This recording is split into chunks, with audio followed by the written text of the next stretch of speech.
So a lot of you will have seen the recent Paralives gameplay video, which gave us the best look at what the game will be like so far.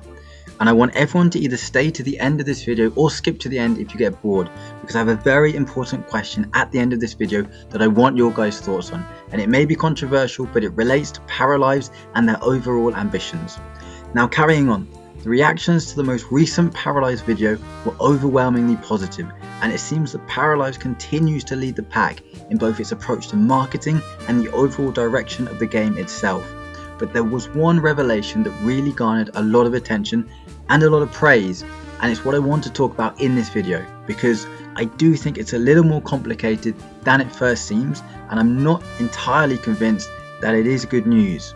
What I'm talking about, of course, is, as the title suggests, the team's revelation that they plan on making their DLC free. Now, of course, there is a positive side to this that people have picked up on, as it suggests that accessibility and affordability is a priority for the team. This can certainly be seen as encouraging, but we must also consider that there is a team of around 10 people working at Paralives, and they're relatively highly skilled jobs, and they will not be working for free. They'll be working for middle to high income salaries. In total, these salary expenses will be a considerable sum of money. I saw it suggested that the funding might come from the profits from the main game's release, but I'm sure this will not be the case. Any profits earned would effectively belong to the owner of the entity, who presumably is Alex, and he is not going to give many thousands of pounds of his own money and just say, hey guys, here's some money, go make these DLCs for free. The world just doesn't work like that. So the obvious question emerges, where will the money come from if we are getting the DLC content for free? Clearly, the most likely other option is to fund the games the way they are being funded now, which is effectively through a subscription service. Currently through Patreon.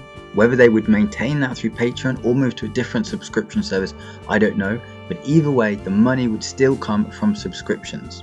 Now, many people may still be happy about this, but the first thing to say is that obviously that doesn't mean that the DLCs are actually free. They're obviously paid for by the subscribers. So I do think that headline claim made by Paralives is potentially a little bit misleading. The second point to make, and what I want to discuss here, is what does this tell us about what we can expect from the future of Paralives and their ambitions? If they are genuinely going to prioritize producing content at the lowest price point possible, what does that say about what we can expect from the ambitions of that content? Clearly, with any game there are limitations, and Paralives have been clear that they are limited by their small team. So obviously the more you invest, the more you earn, the greater the size of your team and the greater you can be with your ambitions and the gameplay that you offer. And my only worry here is Paralives putting their flag in the ground and saying, we are going to be an affordable, cozy, but small scale alternative to The Sims, and that's about it.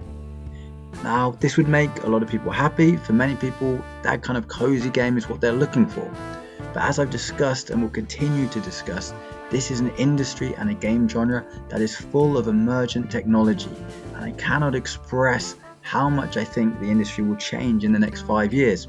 And if you want to be ambitious in this genre, the possibilities for what you could create in the next few years are enormous. I'm talking about things that we've never seen the likes of, things that we've never come close to in the previous Sims games. So whilst a cozy game is fine, I can't help but wonder, all things considered, could there be more ambition here? And is the funding strategy an indicator of a contentment to settle for a more modest game, when potentially the ambitions could be set higher and you could try and push the boundaries of the genre a little bit more?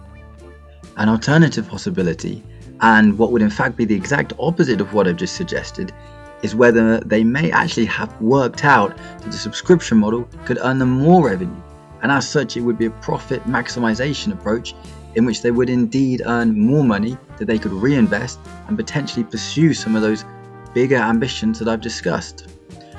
But I want to leave you with this final question that I talked about earlier, and that covers this idea of ambition in regards to Paralives, and I want to see everyone's thoughts about this because I think it's interesting. The question I have is, The Sims 3 came out 15 years ago. In terms of gameplay, what meaningful, significant gameplay additions does Paralives offer that The Sims 3 doesn't? That's simply my question. I don't mean to be negative or controversial, I've said it before, I love the way Paralives looks and I think they're doing a good job, but this is just a question that has occurred to me.